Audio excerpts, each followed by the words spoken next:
Chorus Voices, the podcast brought to you by Chorus, a fresh approach to community service.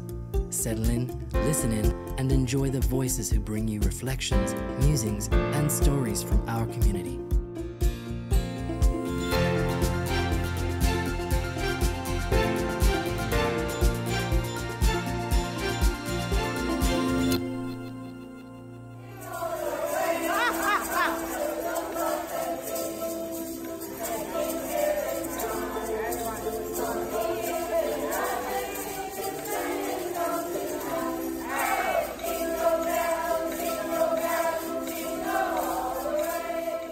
Hello and welcome to this Christmas episode of Chorus Voices. I am CEO Dan Minchin. And I'm Head of Brand and People, Lou Forster.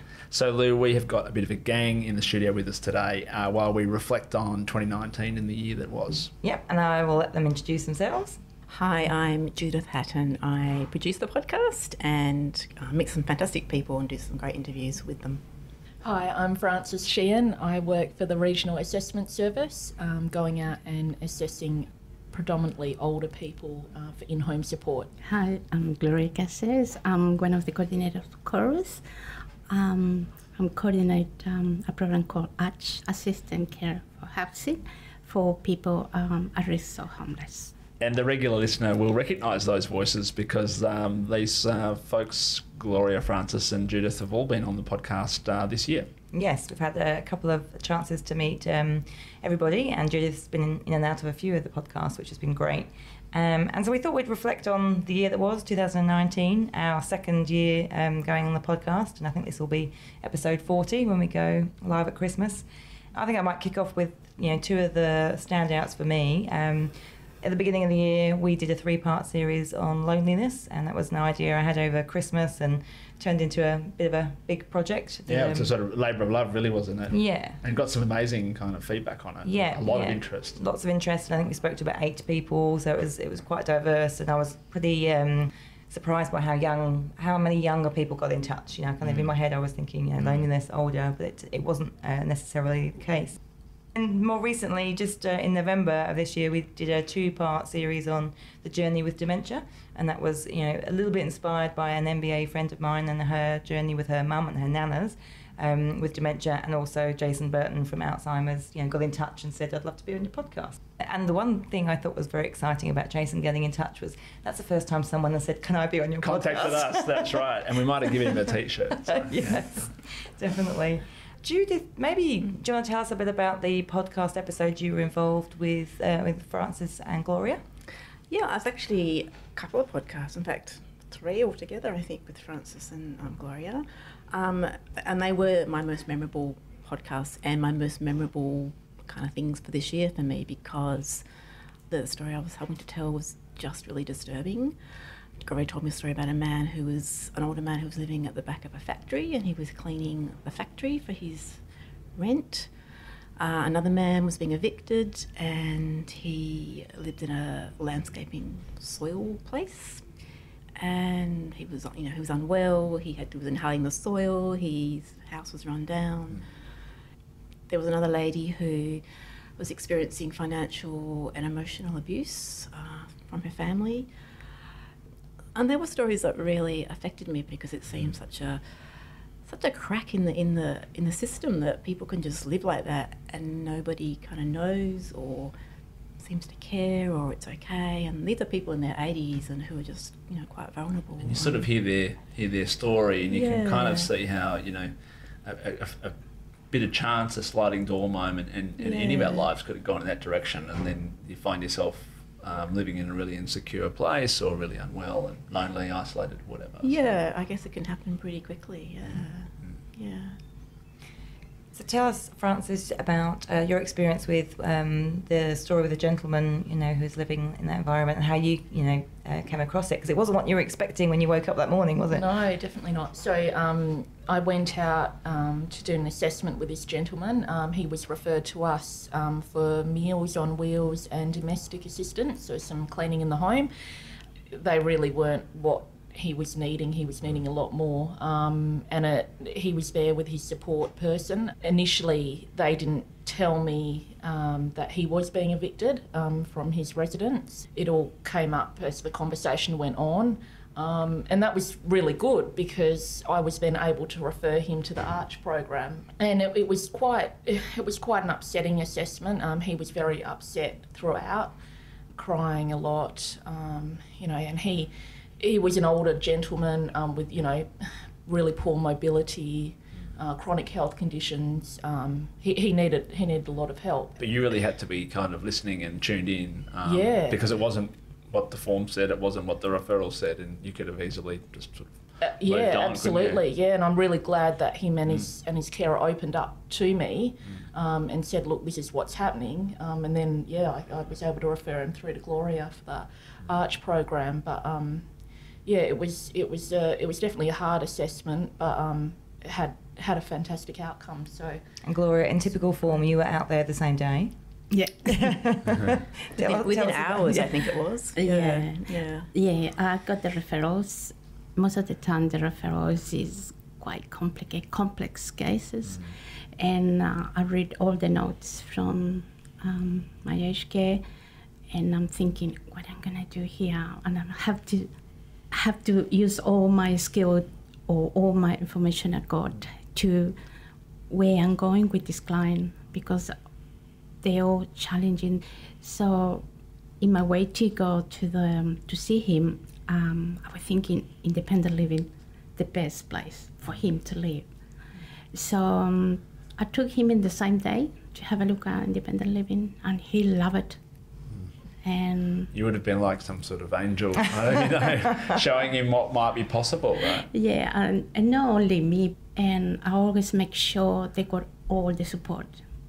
And I send the referral sometimes to Chorus for transport or if they need, because sometimes when they do the first assessment, they can't get that information. So before I leave them, I want to make sure they are 100% happy at home. And they call us angels, Chorus angels. Maybe Chorus Christmas angels.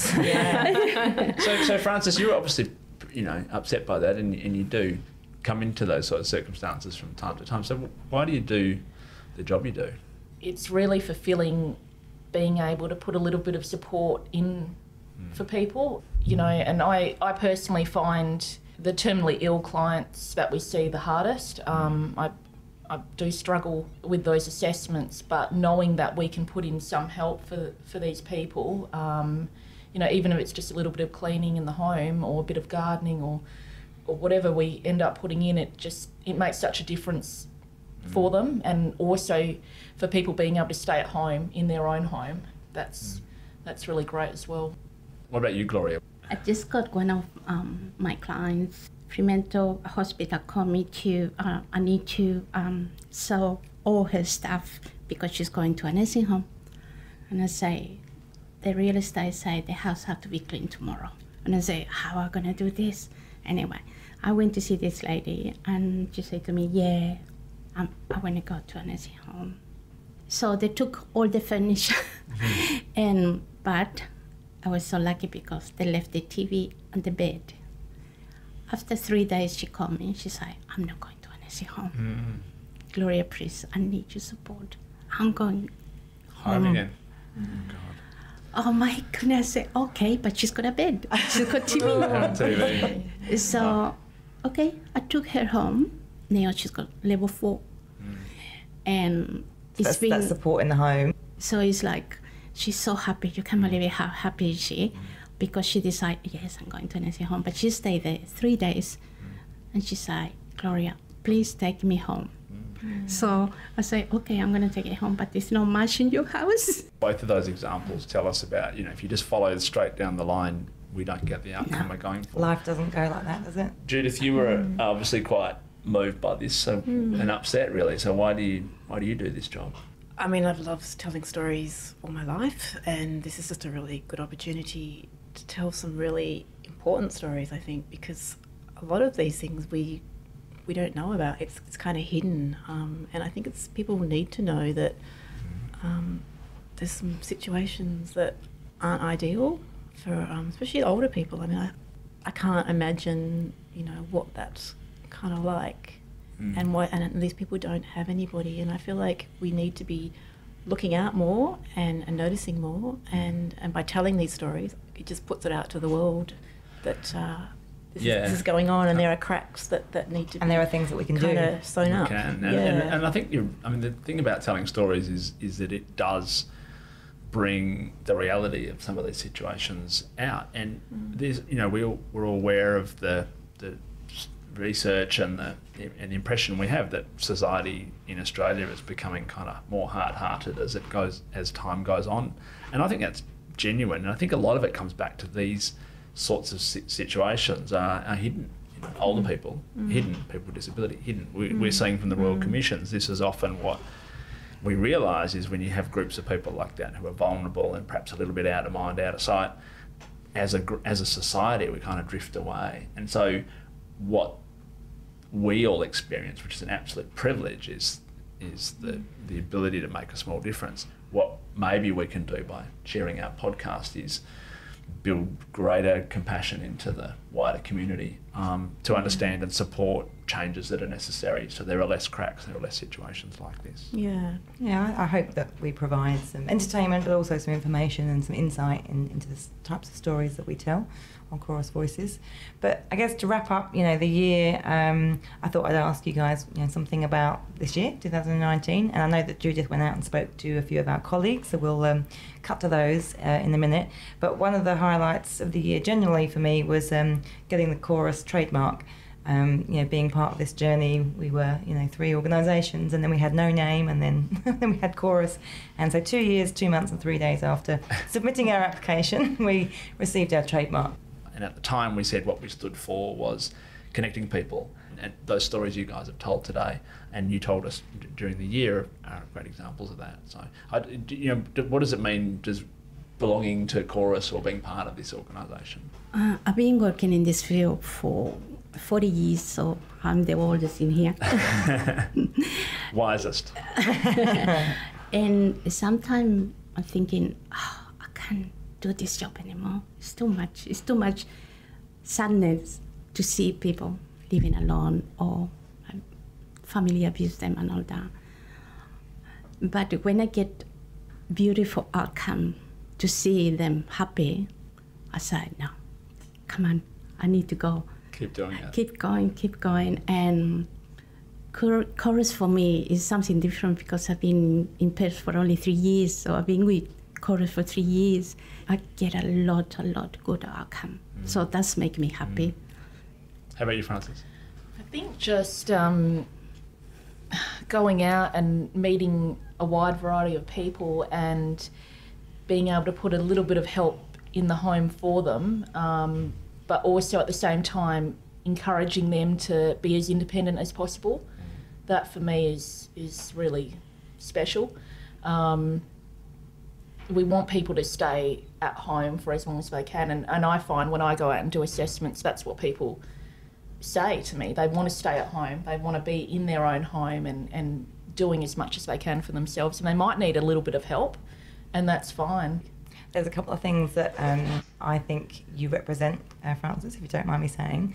One is bringing your talents to be due for your role. And found out that you have skills with nutrition and don't necessarily use them directly every day, but that's one of the podcasts that you got involved with, and we're really keen on people bringing their talents to work, so I think that's really key. And also we talk about Chorus and the Chorus family, and your family has grown whilst you've been part of the Chorus family, hasn't it? Yeah. And we're going to be saying a short farewell to you at the end of the week, and then probably see you again next year. So before we hear from some of our colleagues in the wider community, I thought I would ask you guys what the highlight was for 2019. Dan, I'll start with you. There's been a lot of change this year. I think it's been a really tough year for a lot of people in Chorus.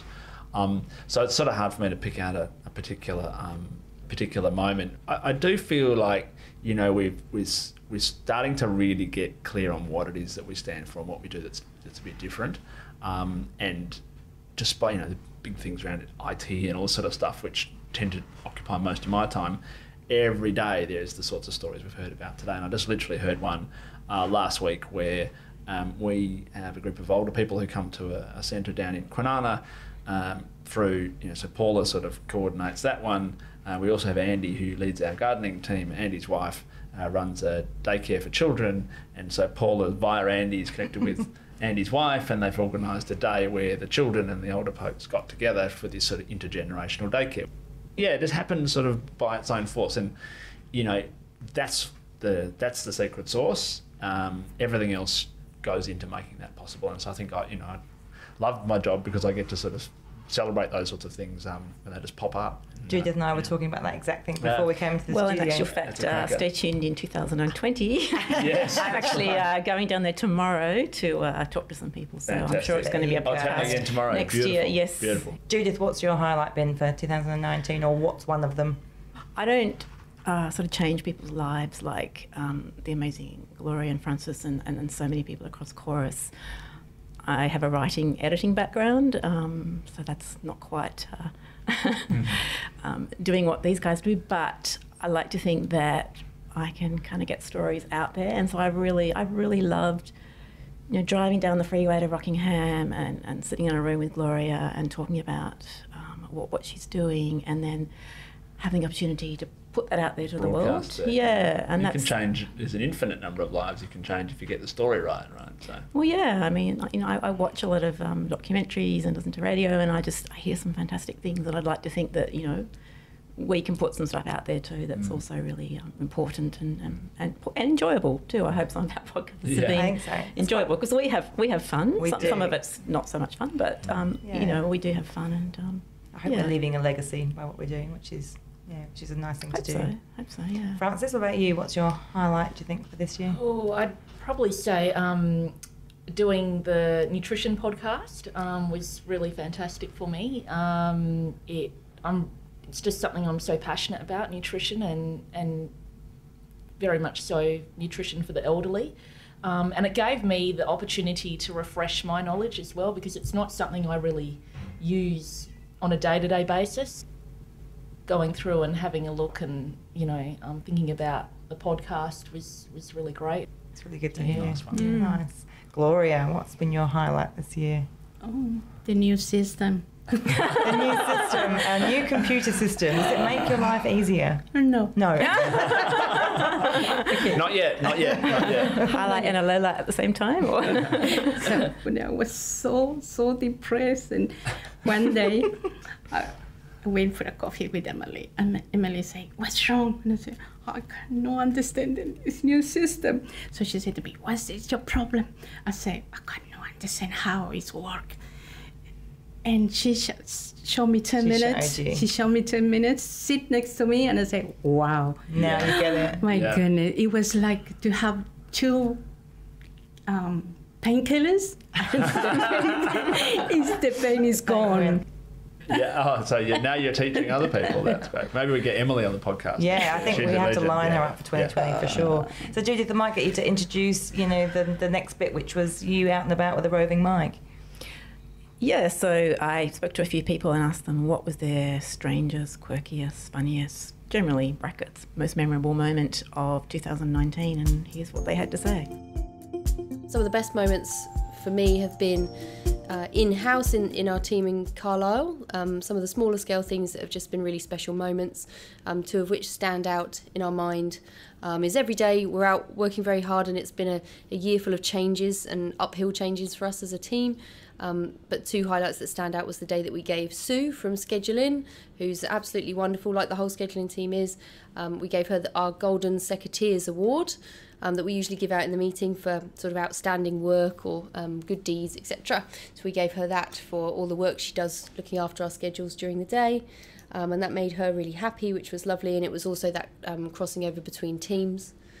And another great moment for us was when we had our morning barbecue for all the volunteers, and it was just Jez flaming up the barbecue and all the guys standing around laughing and talking, and all the volunteers that work on different days getting together and us all having a big chat as one big team here in Carlisle before we went out to deliver the service to the customers. During the year I was working through a tricky performance management type situation. It was quite stressful for me working through it. Out of the blue, someone that wasn't part of my team at the time came in to my office and said, "Are you okay? You just don't seem yourself." And that person had no idea what was going on for me. And that was one of my highlights, just that moment of kindness, the fact that she took the courage to come to me and just check in on how I was doing. And it made me smile. But the kindness will stay with me forever. So Josh and I have been talking about some of the moments from the past year that we've thought were really memorable and interesting.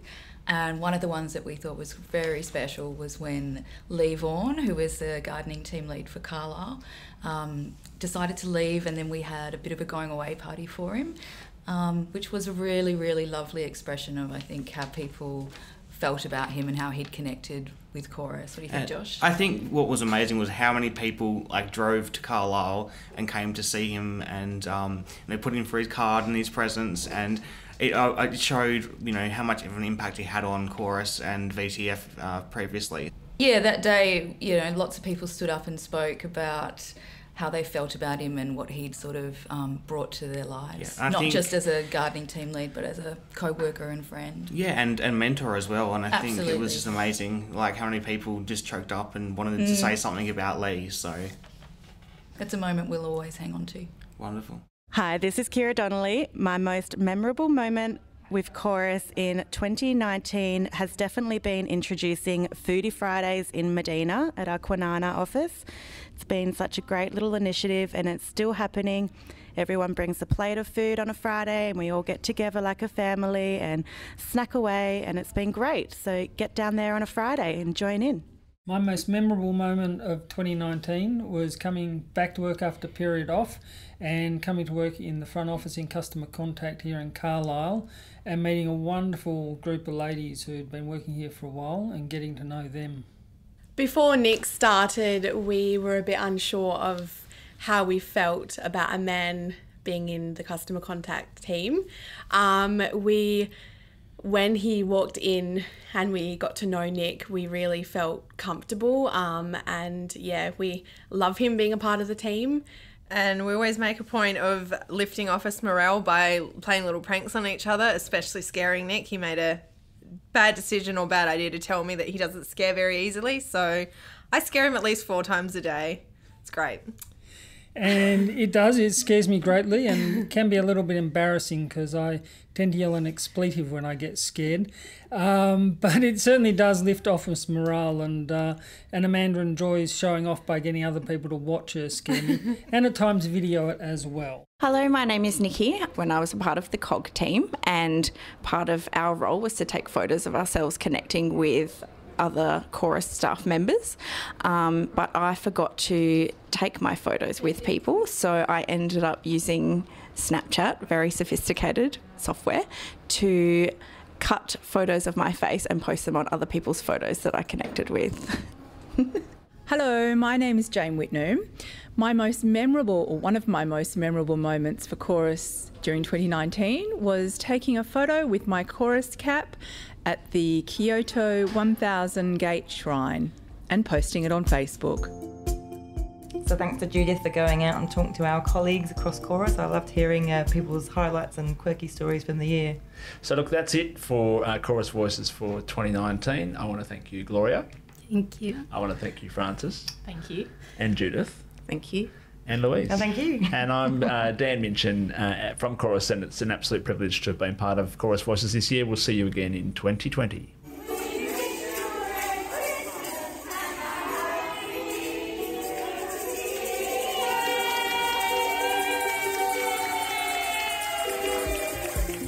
Thanks for listening to Chorus Voices, the podcast brought to you by Chorus. If you like our show and wanted to know more, check out our website at chorus.org.au. And please leave a review. We'd love to hear your feedback, and it helps others find us and enjoy the podcast as well. Join us next time for more inspiring stories and news from our community. Chorus, a fresh approach to community service.